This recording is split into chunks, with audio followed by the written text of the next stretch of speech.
Welcome to Navigating Texas Workforce Commission for Musicians, an interactive panel discussion. Fridays at 1 p.m. Brought to you by the Austin Federation of Musicians and with the Unemployment Compensation Advisory Committee. The Unemployment Compensation Advisory Committee are members of the Austin Federation of Musicians, Local 433 of the American Federation of Musicians, aka the Musicians Union. Some of us work as contractor 1099 workers, and others work as employee W-2 workers in various aspects of the music industry. The goal of this session is to share our experiences, including trials and tribulations related to the Texas Workforce Commission, or TWC, with other musicians in the state of Texas to aid in navigating the TWC application process. We are not experts in unemployment assistance. We are musicians. The information contained herein does not constitute either legal advice or an official pronouncement or a position of the Austin Federation of Musicians, but rather is only the personal opinions of the panelists. The panelists do not give legal advice or make official rulings on agency matters, should not be cited as authorities in any matter before the agency or when dealing with agency staff about a case, and must minimize their involvement with administrative processes. They also do not give legal advice on any other matter, and any information they should give should not be used as a basis for taking any employment-related action. Before taking any employment action that could adversely affect an employee, or before using any sample form or policy you may obtain from this group, you should consult a licensed private sector employment law attorney of your choice. Welcome back to Navigating Texas Workforce Commission for Musicians. I want to start out with the websites that we usually remind everybody to check out. And number one is the Texas Workforce Commission Facebook page. That's where they put all very current information, and a lot of stuff repeats week to week, but it's all the most important things and the newest things. The Local 433 Musicians Unemployment Information Sharing page on Facebook is also where we're sharing all the stuff that we think is relevant to musicians. And of course, the Texas Workforce Commission official website is twc.texas.gov, and that's where all their most current stuff is. That should be the reference point for the most correct information. Our webpage is afm433.com, and our COVID-19 resources page is afm433.com/COVID-19. We're trying to keep that as small of a list as we can to make it easier for everyone to get the best stuff. So if you're using all the resources on that page, you're probably doing pretty well. But we're adding stuff slowly to that page as well. And then the relatively new website is Who Represents Me, and that's wrm.capitol.texas.gov, and that's how you find out who your representatives are, which is very important these days for various reasons. So joining me today are Mark and Russell. How are you guys doing? Thank you for being here. Doing great, thank you. Let me see if I can get the grid view back good, here. very good. Excellent. Okay, let's see. No, not doing that. Ah, there he is. Okay. Excellent. All right. So, let's start with beverages like we usually do. I'm drinking coffee today. What do you guys? Anything interesting? Green Water. tea. Green tea and water. All right. Cool. The three food groups right here, beverage groups. Excellent. Yeah. All right. Well, I'm going to check our email questions, and we don't have any emails this week, but that's okay. I had a couple things I wanted to discuss with you guys, but first off, any news from you guys about unemployment this week? Yeah, I actually do. Yeah. As you know, I spent the last week in Chicago, God bless you. and I was able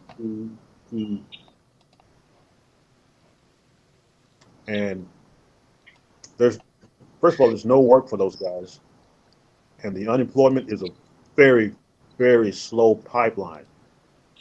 So a lot of them are driving for Uber and Lyft and delivering pizzas and just whatever they can do to make ends meet.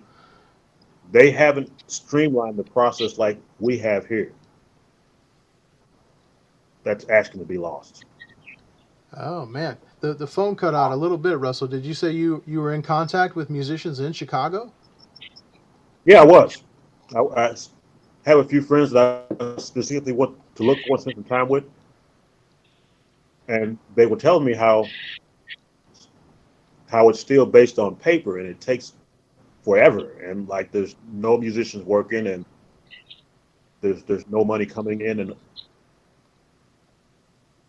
majority whatever they have to do to make ends meet. Wow. Hmm. Yeah, it's all by state. So, yeah, the state of Illinois is a totally different system from us. And wow, you said paper? Like they have to do paper applications and send them in or hand them in? Yes, sir. Coming in. Oh my goodness. That guarantees to slow it down, Yeah. and hopefully they will move away from that quickly. Yeah, but not quickly enough it sounds like. Wow. That's yeah. Yeah. Our hearts go out to our brothers in Illinois. Man, look out. Yeah. What about you, Mark? Any news? Any changes with what you've been doing with unemployment or any? No, it's just rolling along. I did my payment request last Sunday, and it sailed right on through, just like the rest of them have. All right. Um, so everything is fine. I do have a couple of paying engagements next week, and so I'm going to have to probably uh, do a payment request for that claim week, but I doubt that I'll get anything because my income will probably offset the TWC compensation. Yeah. Yeah. That did happen to me as well a couple weeks ago. I had some paying work and it brought me just over what I was getting already, and yeah, just for that week I didn't qualify, so I didn't get the regular amount or the 600 additional dollars for that Right. week. But the next week it kicked right back in because again there was no work that week either. So Right. yeah, so yeah, it's important to not give up and just keep reporting and yeah, Yep. yeah, absolutely, Keep man. reporting. Yep. Yeah. All right. Well, the big news, of course, is about the work search requirement is coming back next week, which isn't a huge concern for us as union members. It's 3 weeks, isn't it? 3 weeks away. I think that's right. Yeah. Yeah. Next month on the 6th is when you have to start doing it, July 6th, and then you have to start reporting it 2 weeks later. But if you're a member of a union and they use the word hiring hall, if it has a hiring hall, which all unions have the equivalent of a hiring hall generally, and our union does, then you don't have to complete those work search requirements, which is good. But our union and the AFL-CIO are still opposing this move, and we need to make that clear to all our musician friends that just because we don't have to do it, we're opposing that requirement coming back, and so is the entire AFL-CIO. All the Sure. unions together are opposing that because it's really unfair right now, especially for our profession. I mean, there's no work out there anyway. But for all professions, it's to institute that work search requirement. It really doesn't make any sense because you have to go out and do interviews or something during a pandemic. It's ridiculous. But what are y'all's thoughts on that? What do you think? Well, I Oh, I agree. probably just 100%. there's going to be other reactions against people getting unemployment in various different ways. I mean, I think this is just the tip of the iceberg here, and it's going to get more and more difficult, I think, to continue to get unemployment, and the extra federal compensation, the $600, that's slated to go away in July, and I think there's going to be a big fight about whether that gets reinstated or continued after that, after it goes away. Yeah, I would agree with that. Yeah. I mean, the basic idea is that, if what you're saying or believing is that the COVID pandemic is going away, dying out, whatever words you want to use, then that makes it much more easier to say, oh, well, then we don't need to continue unemployment for people, right? Mm-hmm. Right. So that's the logic. Yeah, right. No, if you want to call it logic, I mean, it's obviously completely, not paying any attention to the statistics and the scientists and the doctors and the hospitals and the death. Yeah. Yeah, the data shows it's clearly not the case. It is going up. In Texas, for sure. Yeah. Yeah, especially here. So, and of course, our jobs are not coming back until the public is incredibly comfortable with going out and Right. socializing and rubbing up against each other and whatever. So yeah, we are going to have to hang on and stay on top of this whole issue, so that we can be there when it comes time to open up, however many months after normalcy is established for everyone else. Right. We're going to have to last longer. I think one of the interesting things for me, this is not necessarily COVID related, but it is certainly union related, is, over the last couple of weeks with the protest marches and police situations in various localities around the country, it's interesting to see what people's reaction is to the police union. And there's been a lot of negative discussion about the police unions and how they have been protecting policemen from doing wrong things and stuff like that. Sure. And it's a difficult situation for those of us who are, dyed-in-the-wool union people and have been for years, and our parents probably were too. Mm-hmm. And now you're having to, listen to your children bad-mouthing the police union, right? Yeah. So it's a complicated situation, but it's one that is, I think, a challenge for us, for union members. Absolutely, man. Yeah. I think we put that on because I've sat with my 3 children. They're all grown now, and then I've told them, said, the difference is,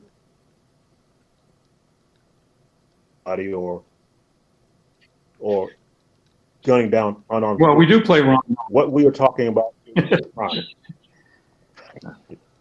And pure and simple, we're talking about a crime, no matter who does it. And the accountability needs to be there because that law applies to us. If I gun down somebody, well, I'm going to go to jail. And heaven help, I don't have any facts or rationale for doing it. Yeah, I absolutely agree with that. Yeah, it's that accountability. People are saying that the police unions, negotiated those, away the accountability, but really their employers, who are the cities here, they're the ones who actually negotiated those controls away, to the unions, and a lot of times it's because they couldn't get money, they couldn't get a raise, so they got that instead. They got that accountability control taken away from the cities and put into those unions, and that's really a big problem. Because as Russell said, it's when you're talking about murder, it's murder, no matter who did it. And, yeah. Well, the other thing is investigating crimes will never be a good thing. Yeah, I'm sorry. The grim reality is that it's not murder if the police get off, which they have been for years and years, decades, right? I mean, police have been murdering people and breaking the law, except that they get off. They don't get prosecuted, or they don't be found guilty. And that's a terrible issue and a terrible situation. And the difficult thing for us as union members is that the police union has had something to do with that, right? So that's a hard situation for me personally. I mean, and I know for other people too, because you don't want to turn your back on your union brothers, and yet at the same time, if you feel like, well, the policemen's unions in localities around the country have been responsible for getting policemen off, that changes the picture, right? Yes, sir. Yeah, man. And we have a situation nationally, especially, Mark, when you're talking about your children, it's we've had sort of an erosion of education about what unions are and what they do. Yes. Even amongst the older generations too. We have just a lot less knowledge than we did 50 years ago or so. And in a lot of cases, it's because the unions back then negotiated all the stuff that we sort of take for granted now. And when it gets taken away, we're like, hey, you can't do that, can you? What happened? Yeah. Yeah. Yeah, it's a tough situation, man, and absolutely, we have to definitely defend the concept of unions, for sure. Because in a lot of ways they weren't designed, for some of the things they're being used for now. Yeah, there is. It's in Washington. The policemen's union has been thrown out of the state labor council or something like that. So that is starting to happen a little bit, unfortunately. But I don't know. Yeah, it's a tough situation. I mean, I feel like that's just a really hard job. I think they have to have a union, but I don't think the cities should be negotiating away accountability rather than raises for the police unions or for the policemen themselves. It gets better once you stop police from investigating police. It should never be. Oh, And you get an independent arbitrator there, and it's binding. If this guy finds that you were derelict, you get charged. mm-hmm. And at that point in time, it needs to go up the chain of command. Being an old military guy, if I screwed up too many times, my CEO got replaced. Mm-hmm. Puts a rogue cop back on the street should be terminated and prosecuted. Mm-hmm. Yeah. Yeah, and that's that situation again, where that ability to investigate or hold accountable has been negotiated away by these cities. Sure, yeah. And yeah, to a place where it shouldn't be, right? It shouldn't be within the police force. It should be Yeah, it should be outside. the police force. Yeah, I'm with you. Yeah, but yeah, it's tough, and it's not the situation with our union, obviously, but yeah, yes, indeed. All right, well, let's see. What other news have we got this week? We had another musician, actually two more musicians, that we helped out this week at the union office. We had one who was all W-2s, including self-employment. He even had a W-2 for that because he had his own LLC corporation that he gave himself a W-2 for. So it was all W-2s, and it actually went really fast. And he was able to get unemployment benefits really, really quickly. But then he got a notice from the TWC asking whether or not he was employed by his own business anymore. And so he had to, and that was very confusing because it's worded like a normal business, not like a musician business. So, but he was able to get that figured out and sent that back in. So that went pretty fast because it's a W-2 situation, So that was good. And then another musician who mainly teaches private lessons needed some help, and her income was all self-employment, like so not really not really, not 1099, not W-2. It's all just direct, direct income, um, self-employment stuff. And then she had a little tiny bit of W-2 income. And the lucky thing was that it was such a small amount that it was immediately disqualified for traditional unemployment, and then she went right onto the pandemic unemployment Right. and got that. So that was good. Yeah. You guys heard about anybody else getting benefits or not getting benefits or struggling with the benefits? I know a couple people who have gotten the benefits in the last 2 or 3 weeks, and they're still on the roll and they're still collecting, so that's good. That's good. Yeah. What were you saying, Russell?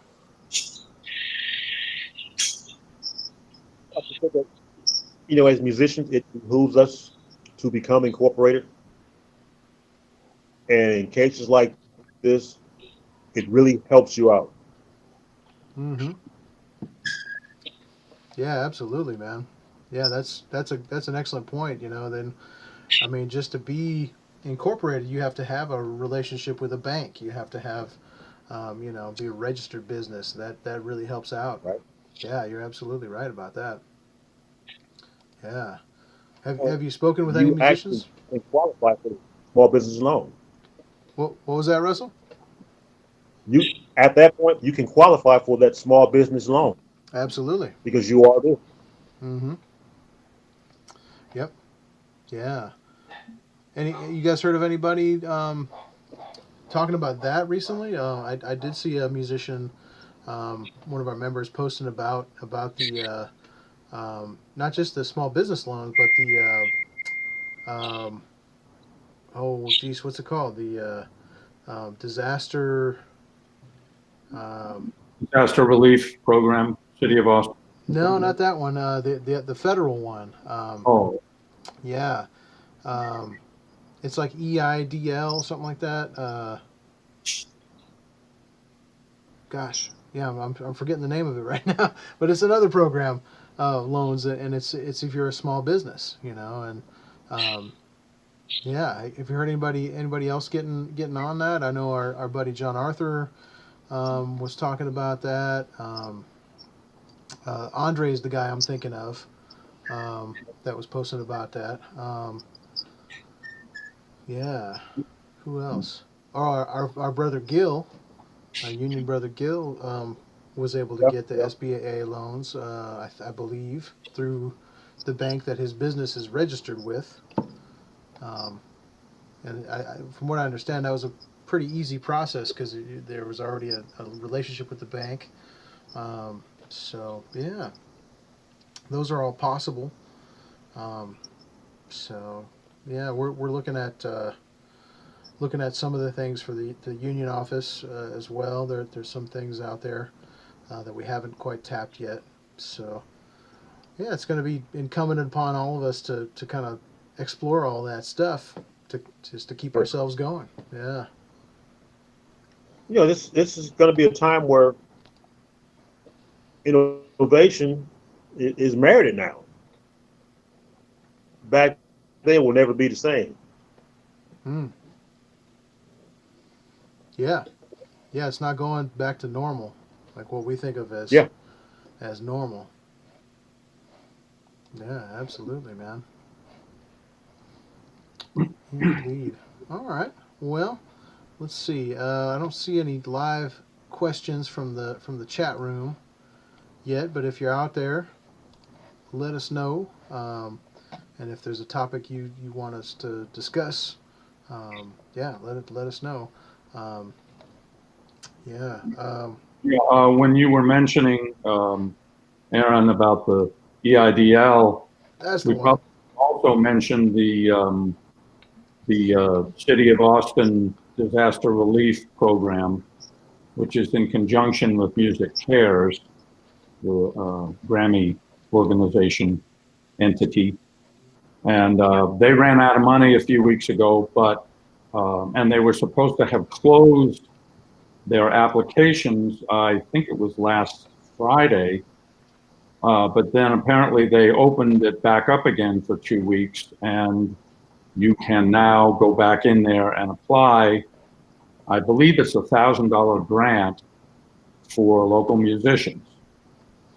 So I went ahead and did that, and filled out the whole application, which takes some time and effort, but I haven't heard anything back yet from them.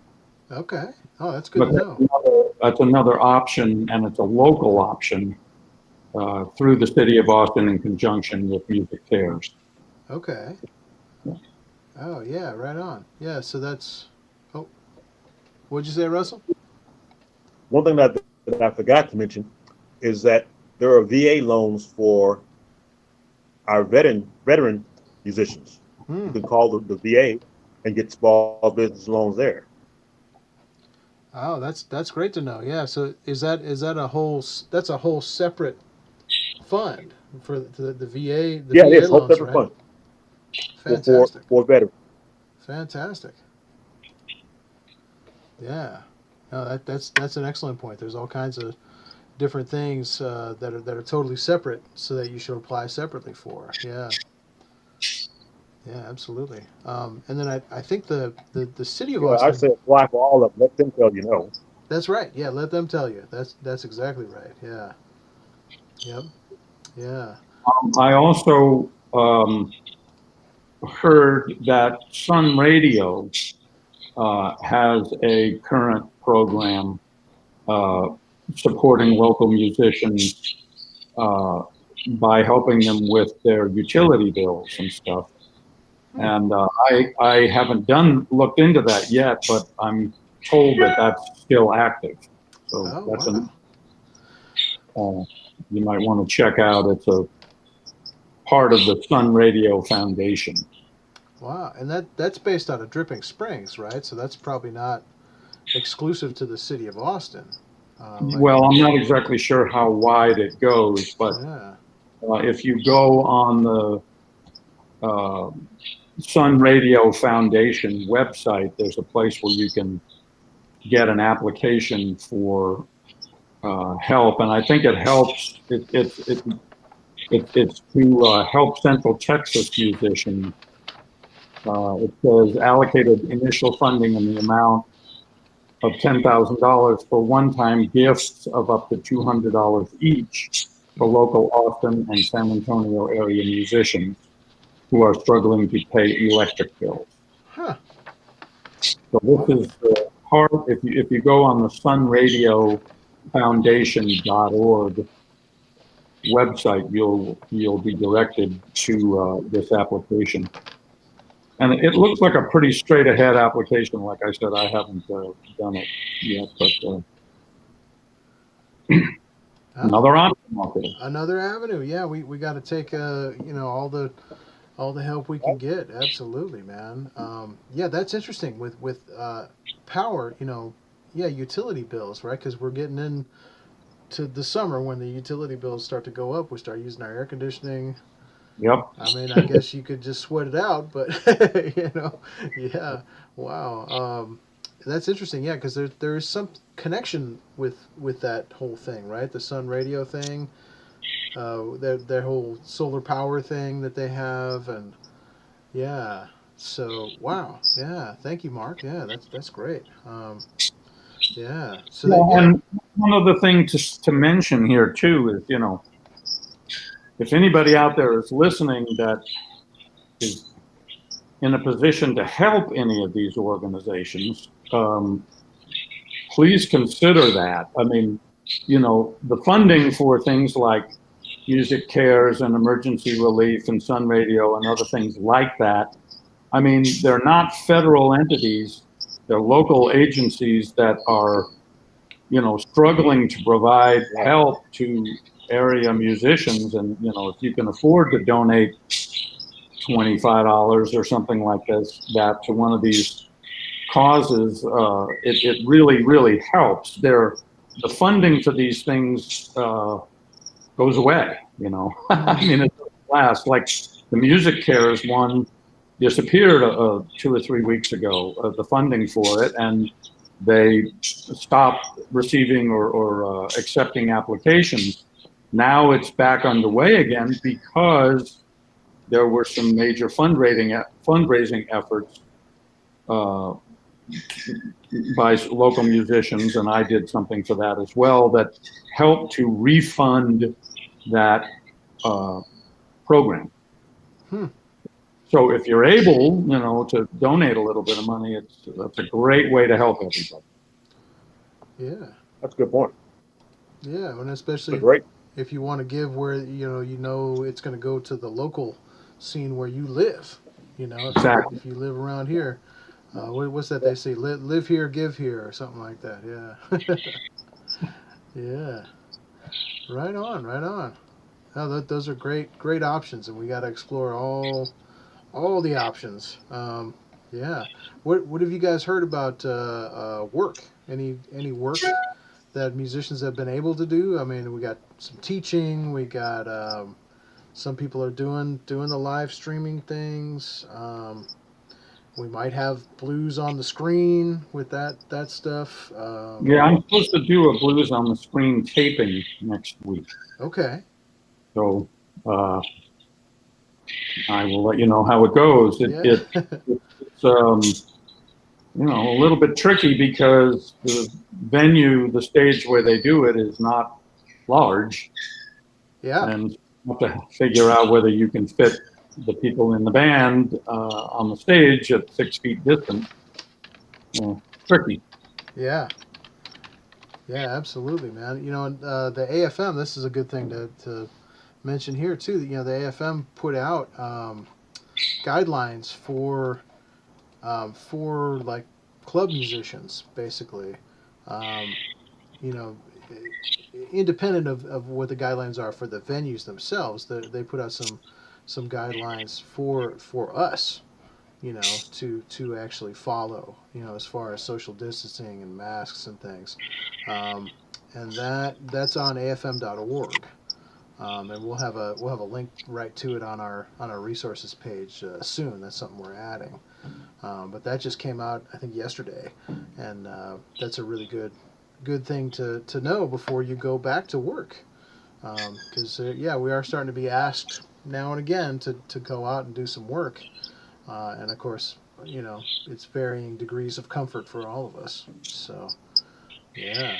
Yeah, that's great, man. So that is going to be at a venue, Mark, and they're gonna record it, I guess. Well, they're going to record it, yep. And the venue is that 310 West Second Street place, and played there before. And the stage is not huge, so my initial reaction to it was, no, I don't want to do it. And then they actually showed me a stage plot where, so and so was in this corner and so was in that corner, and everybody meant to be 8 or 10 feet apart, or 6 or 8 feet apart. And so I said, okay. Oh, I think you did the right thing, holding out for the stage plot. Yeah, that kind of negotiation, I think, is going to be something that we're going to have to get used to. I mean, or at least the older ones of us are going to have to get used to that, because, I mean, you don't want to go into a club where you're going to be playing on a 10 by 15 foot stage with 7 other musicians and the crowd all clustered around you. I mean, I don't want to do that personally. And so, we're, I think, going to have to be, aware of the fact that we're going to have to be negotiating with clubs and venues and be willing to say no if something doesn't look right. Yeah, absolutely. That's the key, being able to say no. Yeah. Yeah, absolutely. We're supposed to do a venue at a church, and it'll be a small ensemble, and it'll be a singer in every corner, and the band will be on the far side away, and we're all wearing masks and social distancing. And we'll record the program Saturday, and they'll put it on the screen Sunday, and let a few parishioners come in, and they see that. That's an interesting way to do it. So when it's shown, we won't even be there. Wow. Cool. Yeah. Yeah, man. The church will be empty while we film. Yeah. Yeah. Have they talked about one thing I've heard, particularly from church vocalists, but vocalists in general, like we really want to encourage all vocalists, and even wind players to bring their own mics to these things, because you just don't know what's on that microphone. Yeah. I mean, there are like little microphone covers, but have you guys talked to any vocalists specifically about? Yeah, they have to bring their own mics and they have to wear masks. Okay. I haven't, but Bring their own mics.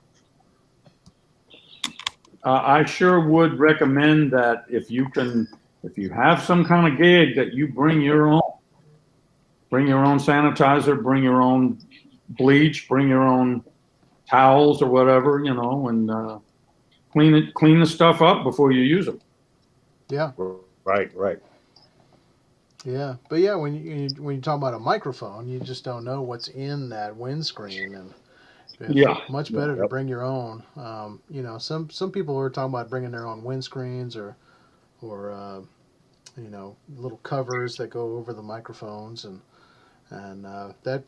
that's better than nothing. But I think it's better to bring your own microphone, probably your own cord. I think the microphone and cable are what's being suggested by a lot of people right now. What about outdoor gigs? We had a question from the chat room. Actually, not even from the chat room. Somebody just texted me a request to talk about outdoor gigs. What have you guys heard about outdoor gigs? I've done those. Yeah. I've done those to me leaving for Chicago, and it was actually kind of fun. We did it in the cul-de-sac, and everybody was social distance. We all wore masks. The crowd was probably 20 feet away from us, and they all sat and they wore masks. And we got paid by Vimo, which is interesting. Don't know if I care too much about that site, but But it was contactless. That's the thing. I guess what you mean with Venmo, though, right? It yeah, was a contactless. contactless payment. Yeah. Yeah. Was there? We didn't touch each other. They didn't touch us. Yeah. That's how you want to do it. Was this wasn't in your cul-de-sac, right? It was somewhere else where you don't live. Somewhere else. Yep. Somewhere Cool.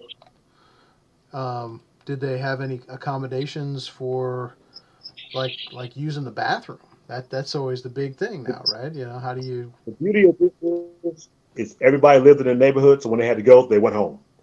Oh, I see. Yeah. There was no communal bathroom. You went home and used your own. You brought the concert to them, was kind of the idea. Yeah. Fantastic. That's very cool, Uh-huh. man. Yeah. And then with the Venmo thing, was there any accommodation for like the audience tipping the band through Venmo? Was there any? And do you have any success Yeah, with they that? can do it electronically, and I think we all made 50 cents or something. Oh, from the tips, yeah, yeah. There's some rattle in that digital tip jar, Yeah, huh? Yeah, it was fun for them, but it wasn't a whole lot of fun for us. yeah. See if we did it, would anybody come? Yeah. And here's the thing that we were looking for. We didn't. With the crowd stay for the entire show, they did. So, we're trying to wean them out of their houses and back to.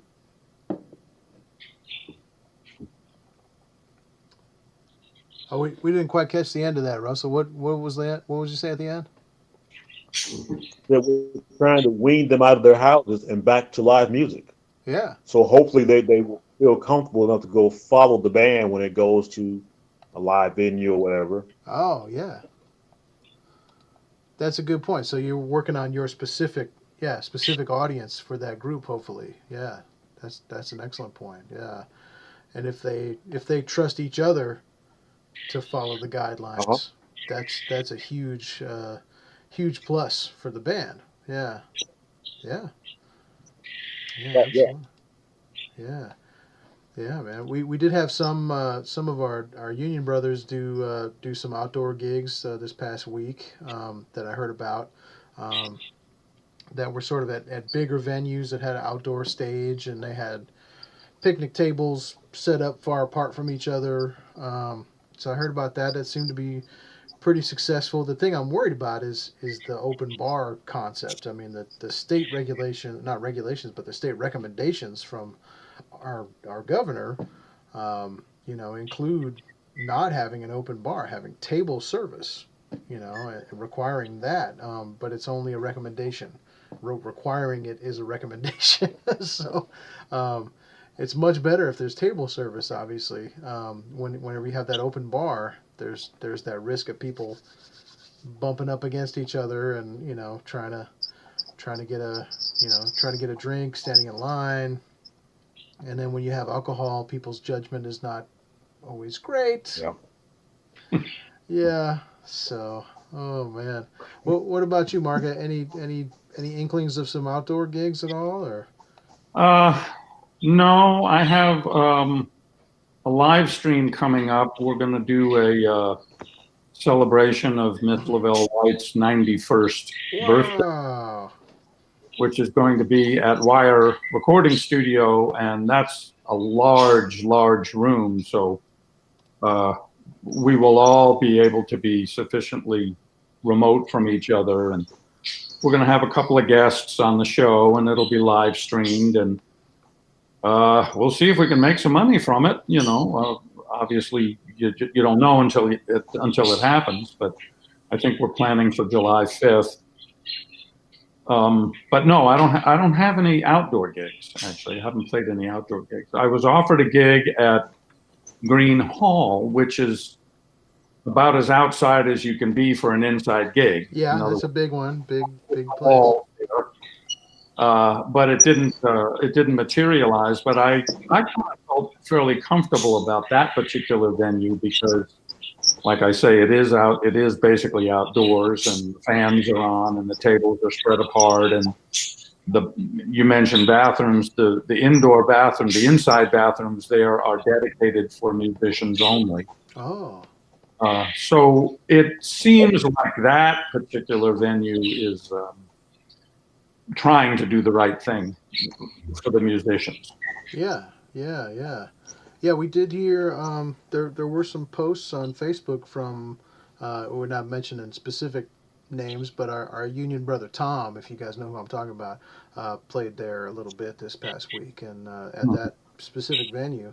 And he did report that there was not a lot of mask wearing among the audience, which the state orders, the state recommendations still are that the patrons wear masks as they enter, and then they can take them off when they're seated at the tables. But what I was hearing was that they just weren't wearing masks at all, which is kind of freaking the musicians out a little bit. But they didn't have to be close to those people. They were on the stage and they were doing their own thing. And I believe the ones who weren't singing were wearing masks as far as the musicians were concerned. So it was pretty comfortable on the stage. But yeah, that's one to watch out for. That would probably be a good gig. It's very possible to do a very safe gig there. It would seem to me. Well, I think just to emphasize what you said, Aaron, the reality that we're in here is that there are those who will and those who won't. And you can't, you're just going to have to get used to the fact that a lot of places that you go, people are not going to be wearing masks because for whatever reason, they don't think they need to, or they should, or they don't want to be bothered with it, or whatever. And that's the harsh reality that we're in, is that some people are and some people aren't. Yeah. Yeah. Well said. Yeah. Yeah. And it'll be just kind of up to us to do what we can to mitigate that, or not take the gig, or leave the gig. Or be safe and don't take the risk. Yeah. Yeah. Right. Yes, indeed. Oh man. Well, let's see. Are there any questions in our chat room here? No, I don't see any questions there. And any emails? Let's check the emails. No questions in the emails. any other topics we should cover before we sign off for this week, guys? Any advice for people? If you don't mind, Aaron, Please. you mentioned earlier, for those of us who have been getting unemployment via the TWC, that they are in 2 or 3 weeks going to be requiring that you submit, that you do searches for work every week, and they actually give you a website called Work in Texas where you have to go and register and fill out a whole lot of stuff. And I did it, and it's pretty time consuming.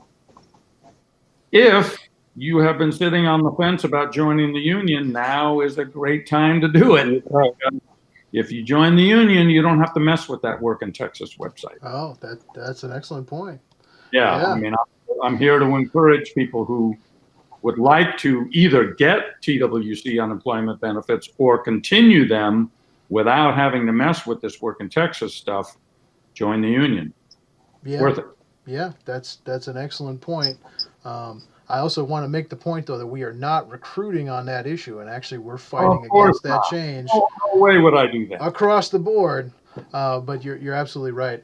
It's also possible that some of our union brothers and sisters did apply for benefits, and at the time didn't indicate their union membership because it wasn't relevant. Like Because they didn't know. Yeah. You know, and but now it is. So if you didn't get that, if you are already a union member and you didn't get that on your application, you do have to amend that application somehow. And to do that, you have to either call in, or you have to get them to call you, that's what we've been discussing the last several weeks with the state senators, and the best way, to get the TWC to call you to get something corrected on your application is to contact your state senator who represents you. That's why we keep talking about that Who Represents Me website. But I'm really glad you brought this up, because the majority of Austin actually does not have a Texas senator right now. Did you guys know that? Our senator for the Texas State Senate retired in April. It was Kirk Watson for most of Austin. And that's what the election is for next month, in the middle of July. There's an election, and there's a lot of confusion about whether or not you could get a vote by mail ballot. So most people didn't. So now we have to go vote. And the good news is there are two really good candidates for the election.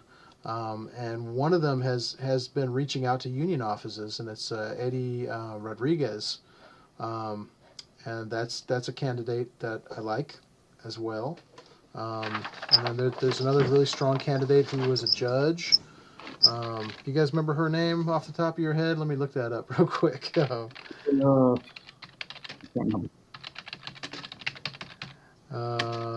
Let's see. It's District 14 is the district, which is not my district. It's because I'm kind of in the southeast Austin. So that's still Senator Judah Zaffarini, who's helped a lot of our musician brothers and sisters already, and that's an office to contact if you need help with that. But yeah. Let's see, and we all gotta make sure we vote in this election because it's really important. You know, yeah, man. Let's see, Judge Sarah Eckhart is who I'm talking about. Yeah, and she had to leave her job as a judge in order to run. So that has been difficult. I'm sure for her and for the district that she was a judge in. So, yeah, but both of those candidates seem to be very supportive of unions. And like I said, we've heard directly from Eddie Rodriguez's campaign. So that all seems very good for the city of Austin, but we got to get those people in there first who support unions. So we got to make sure we all vote. Yeah. So yeah, I'm glad you brought that up, man. That's great. Yeah. Um, yeah, and then of course voting, we got to make sure, when you go vote, you got to make sure that you're doing it safely as well. You're wearing your mask and you're staying as distant as you can, and probably have your own hand sanitizer with you, for right after you use the machines, because now they're touch machines. Right. So that's a whole other issue. Yeah. Yeah, man. But that's coming up, and of course we're going to be talking about that the next few weeks, I'm sure, because it's a huge issue for us. So yeah, right on. All right. Well, any other stuff we should bring up before we sign off here, fellas? No. I can't think of anything. Yeah. All right. Well, hey, I think we can just close with, you know, if you're a musician, please stay in the music industry and don't give up. And if you need help getting unemployment benefits, you can contact AFM Local 433 in Austin, and we're helping anybody, everybody, members, non-members, anybody in the music industry. We're helping with this type of thing.